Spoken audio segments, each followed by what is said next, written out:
मराठी, ते धडक ते धडक.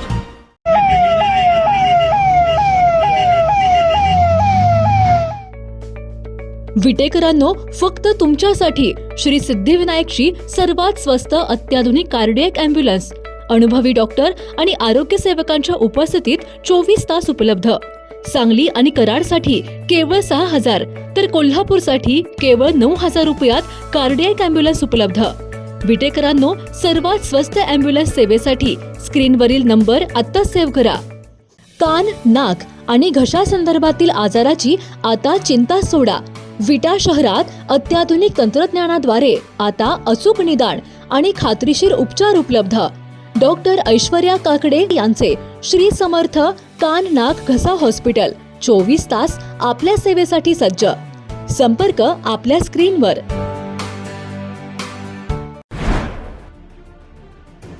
सांगली जिल्हा मध्यवर्ती बँकेच्या कारभारावर आमदार गोपीचंद पडळकर यांनी गंभीर आरोप केलेत.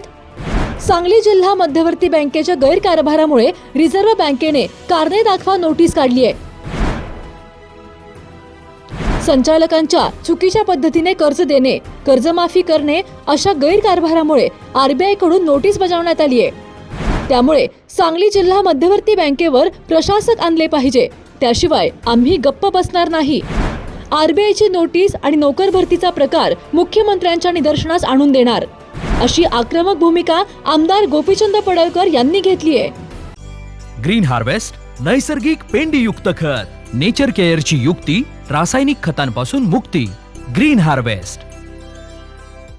पर्यंतची आर्थिक स्थितीच्या संदर्भातला अहवाल नाबार्डने आरबीआयकडे पाठवला होता.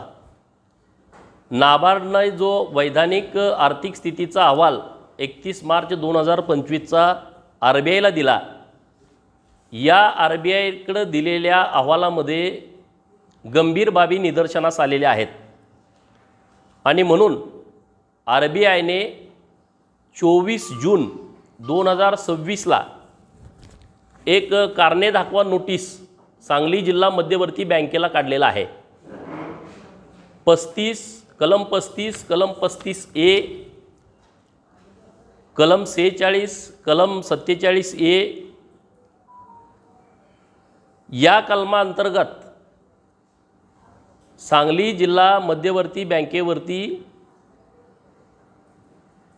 गंभीर बाबी आरबीआयनं समोर आणलेल्या आहेत. 35 कलम काय आहे की बँकेच्या काही जर गोष्टी तपासण्याच्या असतील तर ते 35 अंतर्गत तपासता येत आहेत आणि त्या बाबीमध्ये जर काही गंभीरता आढळली तर 35A अंतर्गत कारवाई केली जाते. तर ही 35A ची नोटीस बँकेला दिलेली आहे. कलम 20 याचंही उल्लंघन झालेलं आहे.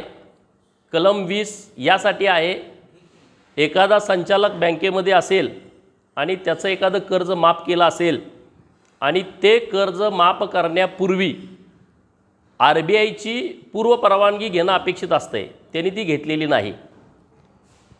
म्हणजे यांनी काय केलं आहे, संचालकांना कर्ज दिलेले आहे ते बेकायदेशीर आहे. संचालकांना कर्ज देता येत नाही असा आरबीआयचा नियम आहे. दिलेलं संचालकांना कर्ज माफ करता येत नाही, बँकेनं ते कर्ज माफ केलेलं आहे, हे या अहवालामध्ये समोर आलेलं आहे. संचालकाच्या नावावर कर्ज दिलीच, परंतु काही फर्ममध्ये, कंपन्यांमध्ये संचालक डायरेक्टर जरी असला किंवा कोणत्या पदावरती असला तरीसुद्धा त्या संस्थांना, त्या कंपन्यांना कर्ज देता येत नाही, परंतु या लोकांनी त्या लोकांनासुद्धा कर्ज दिलेलं आहे.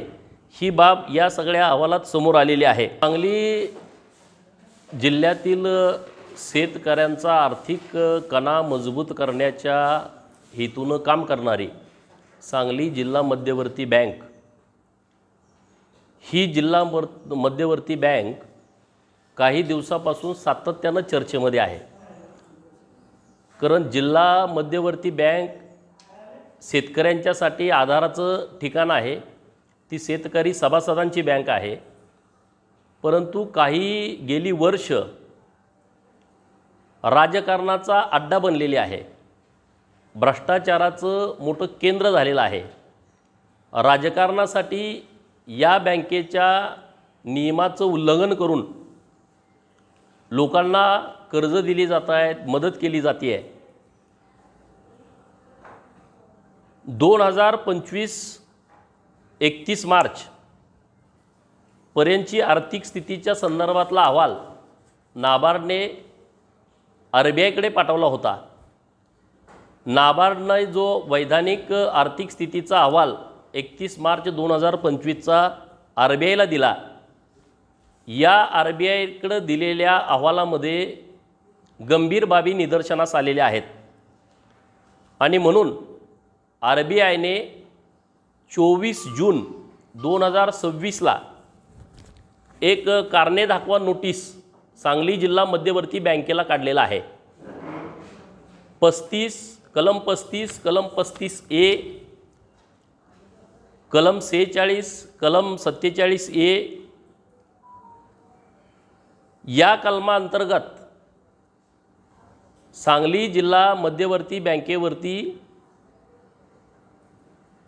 गंभीर बाबी RBIनं समोर आणलेल्या आहेत. 35 कलम काय आहे की बँकेच्या काही जर गोष्टी तपासण्याच्या असतील तर ते 35 अंतर्गत तपासता येत आहेत आणि त्या बाबीमध्ये जर काही गंभीरता आढळली तर 35A अंतर्गत कारवाई केली जाते. तर ही 35A ची नोटीस बँकेला दिलेली आहे. कलम 20 याचंही उल्लंघन झालेलं आहे. कलम 20 यासाठी आहे, एखादा संचालक बँकेमध्ये असेल आणि त्याचं एखादं कर्ज माफ केलं असेल आणि ते कर्ज माफ करण्यापूर्वी RBIची पूर्व परवानगी घेणं अपेक्षित असते, त्यांनी ती घेतलेली नाही. म्हणजे यांनी काय केलं आहे, संचालकांना कर्ज दिलेले आहे ते बेकायदेशीर आहे. संचालकांना कर्ज देता येत नाही असा RBIचा नियम आहे. दिलेलं संचालकांना कर्ज माफ करता येत नाही, बँकेनं ते कर्ज माफ केलेलं आहे, हे या अहवालामध्ये समोर आलेलं आहे. संचालकाच्या नावावर कर्ज दिलीच, परंतु काही फर्ममध्ये कंपन्यांमध्ये संचालक डायरेक्टर जरी असला किंवा कोणत्या पदावरती असला तरीसुद्धा त्या संस्थांना त्या कंपन्यांना कर्ज देता येत नाही, परंतु या लोकांनी त्या लोकांनासुद्धा कर्ज दिलेलं आहे. ही बाब या सगळ्या अहवालात समोर आलेली आहे आणि त्यामुळं कर्ज माफ करणं, चुकीचं कर्ज देणं संचालकांना, संचालकाच्या नातेवाईकांना कर्ज देणं, नातेवाईक जरी त्या कंपनीत असला तरी त्या कंपनीला कर्ज द्यायचं नाही, तरीसुद्धा त्या लोकांना कर्ज या बँकेनं दिलेले आहेत आणि RBIची पूर्व परवानगी घेणं अपेक्षित असताना संचालकाचं कर्ज माफ करताना ती 20A ची परवानगी घेतलेली नाही. 20A च्या अंतर्गत आता ती कारवाई होते. दुसरा विषय आहे 1638 खाती ही निष्क्रिय झाली होती आणि ती खाती KYC घेतल्याशिवाय ॲक्टिव्ह करायची नाहीत, परंतु बँकेनं 1638 खाती जी निष्क्रिय झालेली आहेत ती खाती कोणतीही KYC न घेता ॲक्टिव्ह केलेली आहेत. अशा गंभीर बाबी ह्या रिझर्व्ह बँकेनं नोटीस देऊन कारणे दाखवा नोटीस दिलेली आहे. 15 जुलै 2026 पर्यंत यांना मुदत दिलेली आहे की तुम्ही याच्या संदर्भाचा योग्य खुलासा करा, नसेल तर किमान 1 कोटी रुपयाचा दंड आहे आणि तो दंड वाढू शकतो किंवा गंभीर कारवाई ही बँकेवरती होऊ शकते. म्हणजे राज्यामध्ये असे अनेक बँका आहेत की ज्यांना 30A 20A अशा नोटीस आलेल्या आहेत, त्यामध्ये त्यांच्यावरती प्रशासक हा सरकारनं बसवलेला आहे. आजची प्रेस घ्यायचं कारण काय आहे, कारण जेव्हा सांगली, मिरज, कवठेमंकाळ आणि जतची एकत्रित मार्केट कमिटी सांगलीमध्ये होती आणि राज्य सरकारनं भूमिका अशी घेतली की राज्यामध्ये ज्या तालुक्याला स्वतंत्र कृषी उत्पन्न बाजार समिती नाही त्यांना वेगळी बाजार समिती द्यावी आणि ह्या निर्णयाच्या आधारे राज्य सरकारनं कारवाई केली. तेव्हा जयंतराव पाटील काय बोलले की भारतीय जनता पार्टी हे सूडबुद्धीनं महाविकास आघाडीच्या ताब्यात असणाऱ्या संस्थांवरती कारवाई करते. म्हणजे त्यांचं स्टेटमेंट चुकीचं होतं. तालुक्यातनं लोकांची मागणी होती, पण तरी जाऊ द्या, ठीक आहे, त्यांना वाटलं. आता बँकेच्या बाबत पण ते बोलत होते की बँकेवर उद्या प्रशासक येऊ शकतो, भाजपची सत्ता आहे, इथं महायुतीचं सरकार आहे.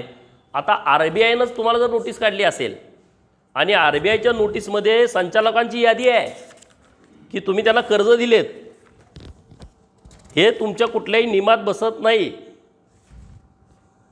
संचालकांची यादी आहे, हे नोटीस मी छापलेलं नाही, भाजपच्या कुठल्या आमदारांनी छापलेलं नाही, हे RBIनं दिलेलं नोटीस आहे. त्यामध्ये या संचालकांना करोडो रुपयाचं कर्ज दिलेलं आहे आणि त्यामुळं बँकेवरती कारवाई करण्याचा बडगा हा RBIनं उचललेला आहे आणि तशा पद्धतीचं कारणे दाखवा नोटीस हे बँकेला काढलेलं आहे. आता मुळामध्ये बघा, एक निर्णय पाठीमागं आला.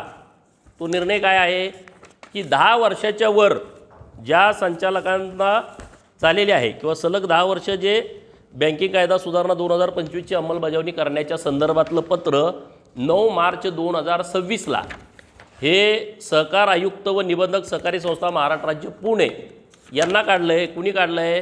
कक्ष अधिकारी महाराष्ट्र शासन. कधी काढलं आहे? 9 मार्च 2026ला. हा काय कायदा आहे की जे संचालक सलग 10 वर्ष बँकेवरती निवडून आलेले आहेत त्यांना विश्रांतीचा काळ 3 वर्षाचा ठेवलेला आहे. त्यांनी 3 वर्ष ब्रेक घ्यायचा, परत डायरेक्टर यायचं. आणि हा निर्णय लागू झाला 25 मे 2026 पासून. आत्तापर्यंत पण या सांगली जिल्हा मध्यवर्ती बँकेवरती या कायद्याअंतर्गत अंमलबजावणी झाली नाही. परंतु 25 मेच्या नंतर जेवढे निर्णय बँक घेणार आहे ते बेकायदेशीर आहेत. म्हणजे विशाल पाटलांना दिलेलं कर्ज असेल किंवा अन्य काय ते लोकांना कर्ज वाटप करतायत. नोकर भरतीचा निर्णय केला. नोकर भरतीचा निर्णय तुम्ही कधी केला? 25 मेच्या नंतर. तुम्ही दाखवताय कधी? 20 मेला. बरं, समजा 20 मेला तुमची बैठक झाली आणि त्यामध्ये नोकर भरती घेण्याचं ठरलं. 21 मेच्या पेपरमध्ये का छापून आलं नाही की बँकेनं 20 तारखेच्या मीटिंगमध्ये नोकर भरतीचा मोठा निर्णय घेतलेला आहे? हा गोलमाल आहे. हे चुकीच्या पद्धतीनं बँक जयंत पाटलाच्या नेतृत्वामध्ये काम करते आहे. तुम्हाला गरज काय आहे? कायदाच आहे की 10 वर्षात तुमचे 7-8 सदस्य यामध्ये राहू शकत नाहीत बँकेमध्ये आणि मग तुम्ही बेकायदेशीर कर्ज वाटप करताय, बेकायदेशीर नोकर भरतीचा तुम्ही निर्णय करताय. नोकर भरती IBPSच्या माध्यमातून घेतलेली असताना सुद्धा तुम्ही पैसे गोळा करताय लोकांच्याकडून. लोक सांगतात ना, आम्हाला सुद्धा फोन येत आहेत, आमची पण नावं सांगतायत यांना जागा दिलेत म्हणून. मला काही लोकांचे फोन आले. IBPSच्या माध्यमातून तुम्ही भरती करताय. मग हे सगळं यांना फक्त भ्रष्टाचार करायचा आहे. यांना ह्या बँकेचा वापर फक्त राजकारणासाठी करायचा आहे. यांनी सांगली जिल्हा मध्यवर्ती बँक हा घाणेरड्या राजकारणाचा अड्डा करून टाकली आहे, खुणसी राजकारणाचा अड्डा करून टाकली आहे. जवळच्या लोकांना कुठलंही कायदा न बघता कायद्याचं उल्लंघन करून मदत करण्यासाठीचा अड्डा केलेली आहे आणि त्यामुळं आम्ही या सगळ्या विषयावरती शांत बसणार नाही. आता हे 15 तारखेला अहवाल देतील. आता ह्यांच्याकडे देण्यासारखं काय आहे? हे वेळकाढूपणा करतील. परंतु आम्ही ह्याच्या मुळापर्यंत जातो आहे. आम्ही या सगळ्या गोष्टीचा पाठपुरावा करतो आहे. सांगली जिल्हा मध्यवर्ती बँकेवरती प्रशासक आल्याशिवाय ही बँक सुधारणार नाही. ते सांगा 200 कोटी रुपये नफा झाला. अरे अशा चोऱ्या करता तुम्ही, अशी लोकांना कर्ज देता, नियमात नसताना देता. आणि तुम्ही तर तज्ज्ञ आहे, तुम्ही अर्थमंत्री होता, अमुक होता, तमुक होता, लोकांना तुम्ही दाखवताय काय? म्हणजे आम्ही जी भूमिका घेतो आहे, सदाभाऊ खोत, मी, तर आम्ही राजकारणातून भूमिका घेतो आहे, आम्हाला काय बँकेचं पडलेलं नाही, आम्हाला काय लोकांचं पडलेलं नाही, असं ते वातावरण करतायत. परंतु हे 100% चुकीचं आहे. अत्यंत गंभीर चुका ह्या जिल्हा मध्यवर्ती बँकेच्या संचालक मंडळांच्याकडून झालेल्या आहेत आणि ह्याच्यावरती कारवाई झाल्याशिवाय राहणार नाही. मी आता संचालकांची नावं घेत नाही, परंतु यादी मी तुम्हाला देणार आहे आणि त्यांच्या कर्जाची आकडेवारी पण त्या सगळ्या समोर रिझर्व्ह बँकेनं दिलेले आहेत. ती आकडेवारी पण मी तुमच्यासमोर ठेवतो आहे. कर्ज कशासाठी घेतलं आहे त्याचं पण स्पष्टीकरण हे रिझर्व्ह बँकेने जे नोटीस काढलेलं आहे त्यामध्ये दिलेलं आहे. घरगुती जेवण असो किंवा तुमच्या पार्ट्या, लाकडी घाण्यातील शुद्ध तेलापासून बनलेली नैसर्गिक चवीची स्पेशल चटणी तुमच्या जीवनाची चव द्विगुणितच करणार. गलाई व्यावसायिकांसह विदेशातील लोकांच्या जिभेला चटक लावणारी खताळ बंधू यांची ब्रँड ठरलेली ओम श्री गुरुमाऊली खमंग चटणी तसेच ग्रेव्ही आजच खरेदी करा. पत्ता खताळ बंधू विटाचा राजा कॉर्नर, महात्मा गांधी शाळेजवळ, विटा. संपर्क आपल्या स्क्रीनवर. जिओ मराठी, ते धडक ते धडक.